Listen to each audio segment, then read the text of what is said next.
Civilians में आप सभी का स्वागत है। ये जेपीएससी मेंस पेपर 5 यानी कि इंडियन इकोनॉमी की क्लास हो रही है, जिसमें हमने सेक्शन ए को शुरू किया है और 2 चैप्टर यहाँ पे कंप्लीट भी हो चुका है, एक नेशनल इनकम का और एक इन्फ्लेशन का। आज का जो क्लास होगा वो हम लोग का जनांकीय लक्षण से होगा, जो कि इकोनॉमिक सेक्शन ए का तीसरा चैप्टर होने वाला है। इसका PDF आपको टेलीग्राम में प्रोवाइड कराया जा रहा है, आप उसके थ्रू यानी टेलीग्राम के थ्रू आप PDF को प्राप्त कर सकते हैं। तो पहला क्वेश्चन क्या है कि जनांकीय लाभांश से क्या अभिप्राय है, यानी कि जनांकीय लाभांश क्या है इसके बारे में बताना है। और 2011 की जनगणना रिपोर्ट के आधार पर जननांकीय लाभांश की प्रवृत्तियों का उल्लेख करें, या फिर 2011 की जनगणना रिपोर्ट दर्शाती है कि भारत जनांकीय लाभांश की स्थिति में है, इस कथन की समीक्षा करें। तो सबसे पहला चीज़ कि जननांकीय लाभांश क्या है। तो हर देश को जननांकीय लाभांश एक किसी ऐसी स्थिति है जिससे हर देश कभी न कभी इससे गुजरता है। अगर भारत के संदर्भ में बात किया जाए तो वर्तमान समय में भारत जननांकीय लाभांश की स्थिति से गुजर रहा है। अब कि जननांकीय लाभांश क्या है, तो जब हम लोग का कामकाजी आबादी है, यानी कि वे सारे लोग जो काम करते हैं, अगर उनकी उत्पादकता में वृद्धि हो रही है, और उत्पादकता में वृद्धि हो रही है मतलब परिणाम स्वरूप हम लोग का प्रति व्यक्ति आय में भी वृद्धि होगा, जो कि अर्थव्यवस्था में मानव संसाधन के सकारात्मक और सतत विकास को दर्शाता है। तो वही क्या कहलाता है हम लोग का जननांकीय लाभांश कहलाता है। तो पारंपरिक दृष्टिकोण से राष्ट्र की जनसंख्या को प्राकृतिक संसाधनों पर एक भार माना जाता है, यानी कि अगर देश की जनसंख्या बढ़ेगी तो प्राकृतिक संसाधनों पर भी भार काफ़ी अधिक बढ़ने लगेगा। लेकिन अगर अन्य दृष्टिकोण से अगर देखा जाए तो जनसंख्या राष्ट्र की परिसंपत्ति भी होती है, यानी कि अगर देश की जनसंख्या को हम लोग सही से स्किल कर दें तो वे देश की परिसंपत्ति भी होती है। और जनसंख्या के अध्ययनकर्ता जनसंख्या के 3 आयु वर्ग में वर्गीकृत करते हैं, 0 से 15, 15 से 64 और 65 वर्ष या फिर उससे अधिक आयु वर्ग। तो 0 से 15 वर्ष में जो जनसंख्या आएंगे उन्हें हम लोग बाल जनसंख्या कहते हैं, और 15 से 64 वर्ष में जो आएंगे ये उत्पादक आयु वर्ग की जनसंख्या कहा जाता है, क्योंकि काम जो है यही लोग 15 से 64 आयु वर्ग के लोग करते हैं। और 65 या फिर उससे अधिक आयु वर्ग के लोग जो है इन्हें वृद्ध जनसंख्या वर्ग कहा जाता है। तो जो भी हम लोग के जनसंख्या के अध्ययन करता है उन्होंने 3 भाग में वर्गीकृत किया है, 0 से 15 जिसको हम लोग बाल जनसंख्या कहते हैं, 15 से 64 जिसको हम लोग आयु वर्ग जनसंख्या कहते हैं, और उत्पादक आयु वर्ग जनसंख्या, और 65 या फिर उससे अधिक आयु वर्ग जो होगी उनको हम लोग वृद्ध जनसंख्या वर्ग कहते हैं। तो इसमें जो हम लोग का पहला यानी कि 0 से 15 वर्ष और तीसरा यानी कि जो 65 वर्ष या फिर उससे अधिक आयु वर्ग के जो लोग हैं ये मुख्य रूप से कार्य नहीं करते हैं, यानी कि इन्हें हम अकार्यशील जनसंख्या कहते हैं।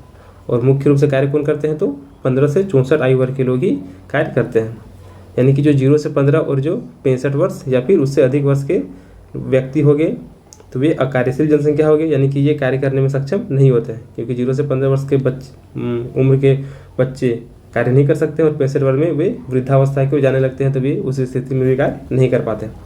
और इससे में जिस राष्ट्र में इस आयु वर्ग के समूह की आबादी अधिक पाई जाती है उनमें जनसंख्या लाभांश वाला देश कहा जाता है। यानी कि जिस देश में 15 से 64 वर्ष तक की आयु वाली जनसंख्या अधिक होगी वहाँ पर उत्पादक आयु वर्ग की जनसंख्या काफ़ी अधिक होगी, तो वह देश जनसंख्या लाभांश वाला देश कहा जाएगा।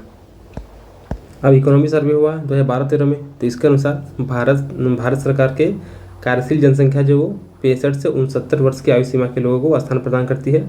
और चूँकि भारत में सबसे ज़्यादा आबादी है, आबादी इसी उम्र की सीमा में रहती है, अतः भारत में वर्तमान समय में जनसंख्या लाभांश वाले देशों की सूची में शामिल है। और जनांकीय लाभांशों की स्थिति निर्भरता अनुपात की कमी की ओर ले जाती है और ऐसी स्थिति में बेहतर उत्पादन में वृद्धि की संभावना पैदा करती है। अब इसको निकालने का फॉर्मूला क्या हो गया, तो जननांकीय लाभांश इक्वल टू क्या हो जाएगा, जो टोटल कार्यशील जनसंख्या है उसको हम लोग कुल जनसंख्या से डिवाइड करेंगे तो हम लोग का जननांकीय लाभांश आ जाएगा।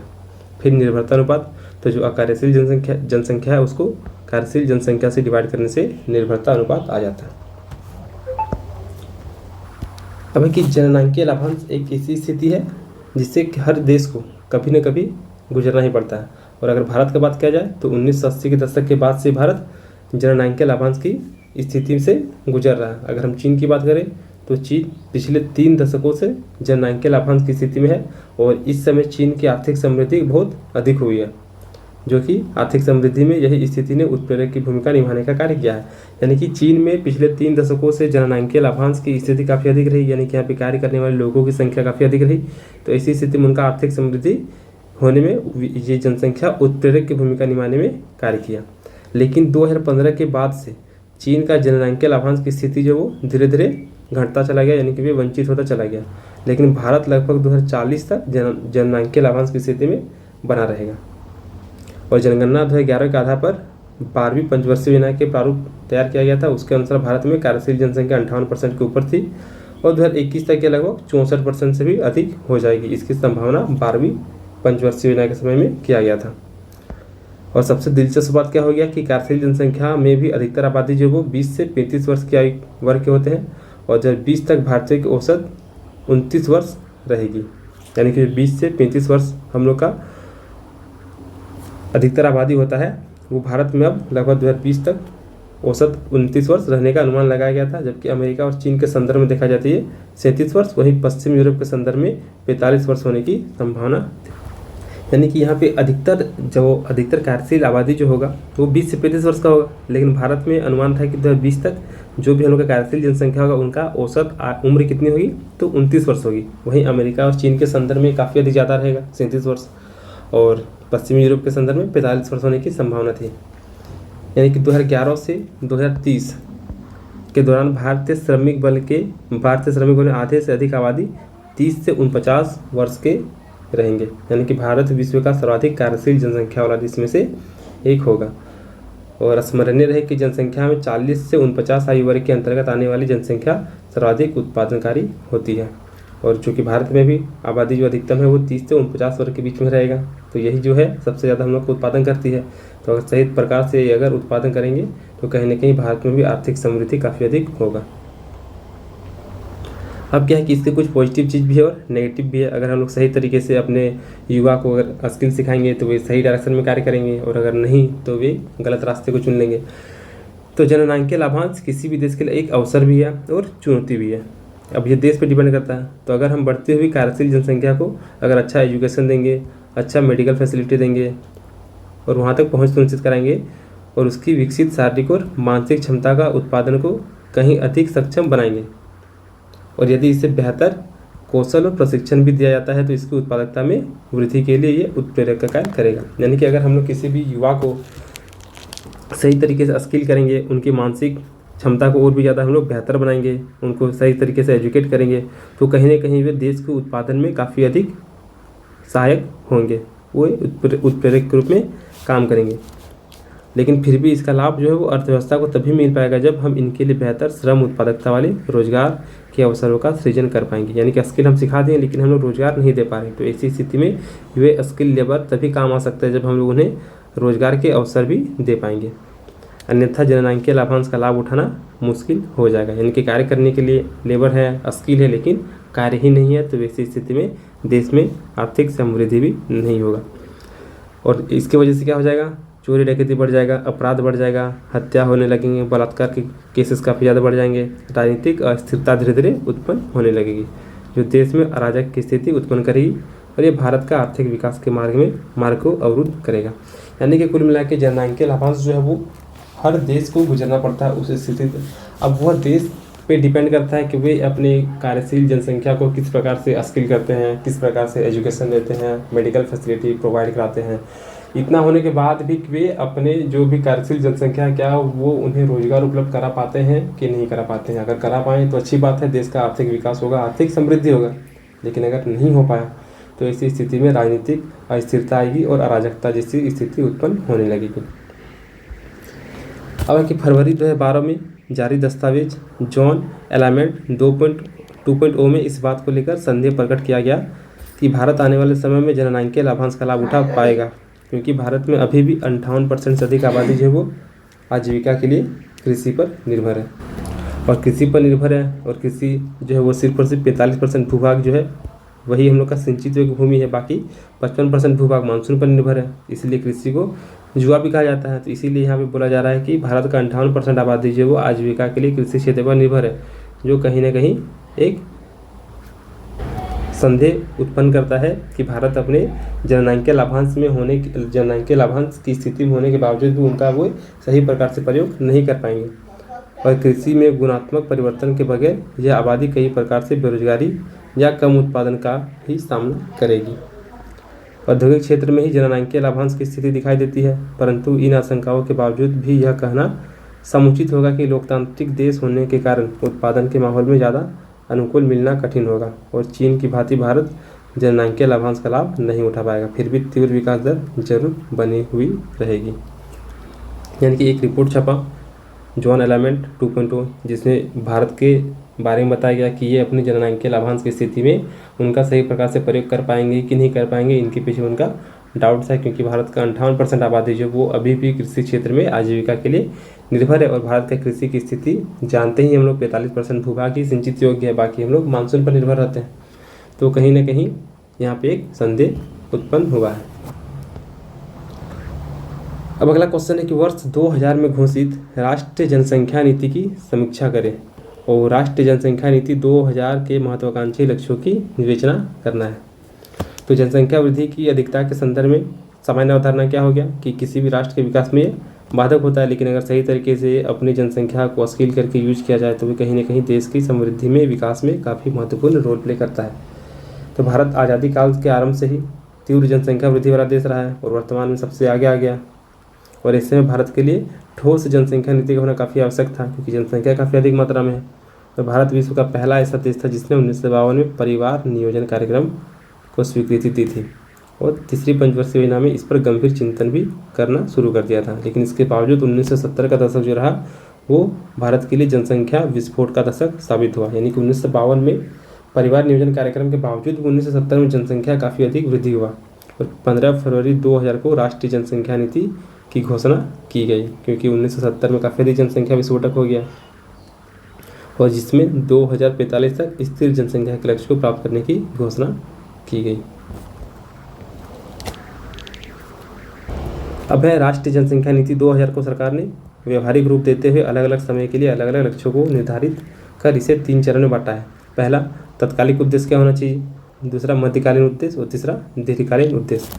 तो तत्कालिक उद्देश्य में क्या हो जाए कि गर्भ निरोधक की आवश्यकता की पहचान करना है और आवश्यक चिकित्सा सुविधा उपलब्ध कराकर अनावश्यक जनसंख्या वृद्धि पर अंकुश लगाना है। मध्यकालीन उद्देश्य में क्या हो जाएगा तो 2010 तक कुल प्रजनन दर को 2.1 के प्रतिस्थापन स्तर तक लाना है।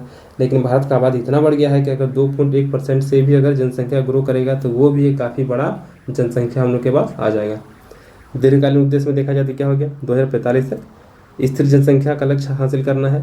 हालांकि सरकार ने उद्देश्यों का स्पष्ट विभाजन करने के बाद भी इसे एक समग्र नीति के रूप में देखा है और लक्ष्य प्राप्ति हेतु निम्नलिखित उपायों का समावेशन किया है। तब जो सरकार के लक्ष्य हैं उनको करने के लिए अलग अलग सरकार ने उपाय किया है।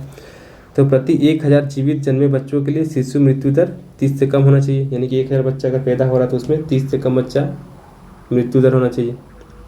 और मातृ मृत्यु दर जो वो 1 लाख जीवित जन्मों के लिए 100 से भी कम होना चाहिए। यानी कि अगर 1 लाख बच्चों का जन्म हो रहा है तो उसमें जो मातृ मृत्यु दर है, यानी कि जो माँ की मृत्यु होती है वो 100 से कम होना चाहिए 1 लाख बच्चे पर।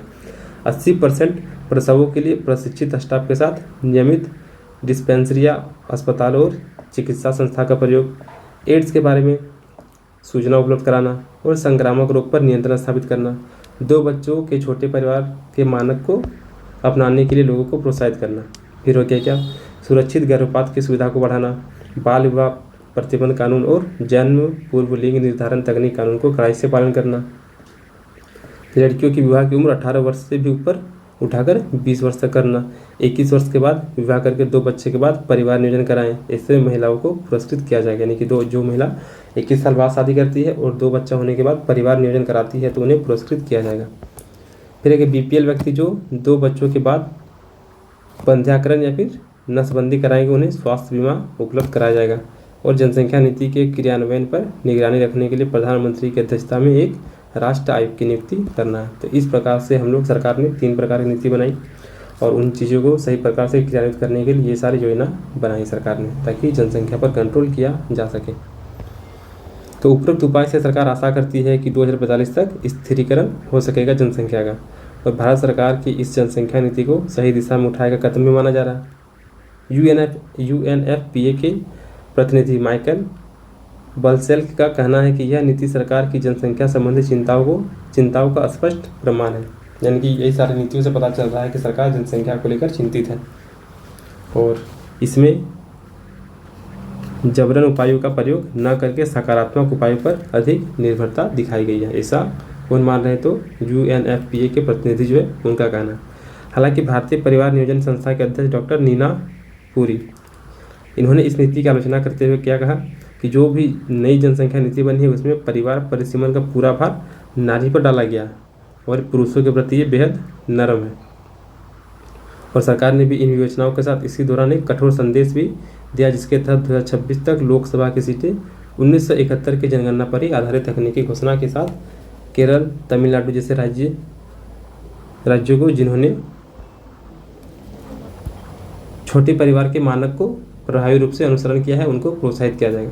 यानी कि सरकार ने 2026 तक लोकसभा के सीट को 1971 की जनसंख्या पर ही रखने की घोषणा की है। और इसके साथ ही साथ जैसे केरल हो गया, तमिलनाडु हो गया, तो इन्होंने छोटा परिवार के मानक को काफ़ी अच्छे तरीके से निभाया है, जनसंख्या को कंट्रोल करने में काफ़ी अहम रोल प्ले किए हैं। तो ऐसी स्थिति में इन राज्यों को प्रोत्साहित किया जाएगा। और अगर ऐसे में लगता है कि जो नई जनसंख्या नीति है उसके सकारात्मक उपाय के साथ मजबूत इच्छा शक्ति दिखाते हुए अग्रसर है और ये अपने लक्ष्य की प्राप्ति में भी सफल होगी। तो यहाँ पे क्या आ गया कि जो भी सरकार की नीति है जनसंख्या स्थिरीकरण को लेकर, वहाँ पर माइकल जो हैं उन्होंने तो इन्हें बताया कि सकारात्मक उपाय है, लेकिन वहीं पे महिला डॉक्टर नीना पुरी है, इनका मानना है कि यहाँ पे जो भी नीति है उनका अधिकतम भार महिलाओं पर पड़ गया। हालांकि बहुत सारे राज्य ऐसे हैं जो कि जनसंख्या को बहुत अच्छी तरीके से कंट्रोल किए हैं, तो उन्हें सम्मानित करके उन्हें प्रोत्साहित करने का भी कार्य सरकार कर रही है। तो इस प्रकार से जो हम लोग का ये चैप्टर था जननांकीय लाभांश वाला, ये भी कंप्लीट हो गया और 3 चैप्टर हम लोग का कंप्लीट हो गया। तो मिलते हैं अगली वीडियो के साथ, तब तक के लिए धन्यवाद।